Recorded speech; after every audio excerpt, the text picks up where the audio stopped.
నమస్తే 99 టీవీకి స్వాగతం. రణక్షేత్రంలో తిరుపతి పార్లమెంట్ సెగ్మెంట్లో ఉన్న సర్వేపల్లి నియోజకవర్గానికి సంబంధించిన డీటెయిల్స్ చూద్దాం. తోటపల్లి గూడూరు, పొదలకూరు, మనుబోలు, ముత్తుకూరు, వెంకటాచలం మండలాలు సర్వేపల్లి నియోజకవర్గ పరిధిలో ఉంటాయి. ఓటర్లు పురుషులు 1,11,496, స్త్రీలు 1,17,613, మొత్తంగా 2,29,139 మంది ఓటర్లు ఉన్నారు. రాజకీయ సామాజిక చరిత్రను పరిశీలిస్తే ఆంధ్ర రాష్ట్ర ముఖ్యమంత్రి బెజవాడ గోపాల్ రెడ్డి 1955లో సర్వేపల్లి నియోజకవర్గం నుంచే ఎమ్మెల్యేగా గెలుపొందారు. కాంగ్రెస్ పార్టీ ఇక్కడ 7 సార్లు గెలిచింది. తెలుగుదేశం పార్టీ 4 సార్లు, వైఎస్ఆర్ కాంగ్రెస్ పార్టీ 2 సార్లు గెలిచింది. ఇక జనరల్ స్థానంగా ఉన్న 11 సార్లు రెడ్లు మాత్రమే గెలుపొందారు. సోమిరెడ్డి, ఆదాల, కాకాని 2 సార్లు ఇక్కడ గెలుపొందారు. గత 2 ఎన్నికల్లోనూ ఇక్కడ వైఎస్ఆర్ కాంగ్రెస్ పార్టీ గెలుపొందింది. సామాజిక ముఖ చిత్రాన్ని పరిశీలిస్తే ఎస్సీలు 22%, రెడ్డి 14%, యానాది 10%, యాదవ 9%, గౌడ 7%, బలిజ 6%, కమ్మ 5%, అలాగే ఇతర కులాలు 27% ఉన్నాయి. ఇక 2014 ఎన్నికల ఫలితాలను పరిశీలిస్తే కాకాని గోవర్ధన్ రెడ్డి గెలుపొందారు. 85,744 ఓట్లు తెచ్చుకున్నారు. సోమిరెడ్డి చంద్రమోహన్ రెడ్డి గట్టి ప్రయత్నం చేశారు. 80,298 ఓట్లకే పరిమితమయ్యారు.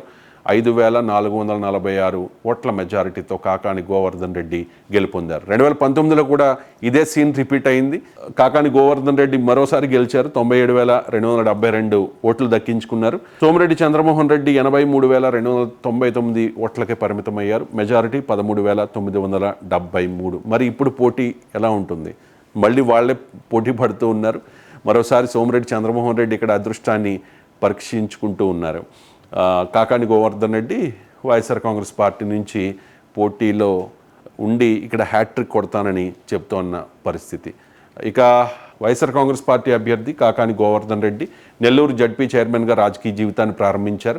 2014లో వైసీపీ నుంచి మాజీ మంత్రి సోమిరెడ్డి మీద గెలుపొందారు. 2015 నుంచి జిల్లా అధ్యక్ష బాధ్యతల్ని నిర్వహిస్తూ వస్తూ ఉన్నారు. 2019లో 2వ విడత సోమిరెడ్డిపై గెలుపొందారు. 2022లో క్యాబినెట్ రీషఫ్లింగ్లో మంత్రి పదవి వచ్చింది. 2024లో మళ్ళీ ఇప్పుడు పోటీ చేస్తూ ఉన్నారు. సోమిరెడ్డి చంద్రమోహన్ రెడ్డి తెలుగుదేశం పార్టీలో చాలా సీనియర్ నాయకుడు. 1987లో డీసీసీబీ చైర్మన్గా పనిచేశారు.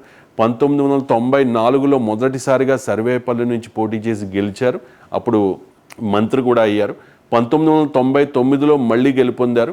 2001లో మళ్ళీ ఆయనకి మంత్రిగా అవకాశం దక్కింది.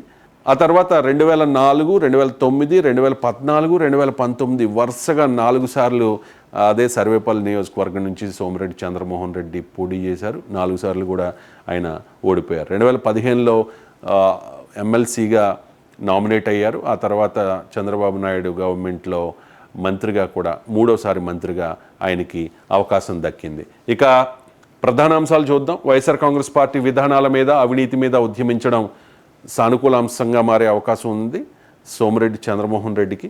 వైసీపీ అభ్యర్థికి 2 వరుస విజయాలతో పెరిగిన నైతిక బలం అనేది ఆ పార్టీ అభ్యర్థికి కాకాని గోవర్ధన్ రెడ్డికి ప్లస్ అయ్యే అవకాశం కనిపిస్తోంది.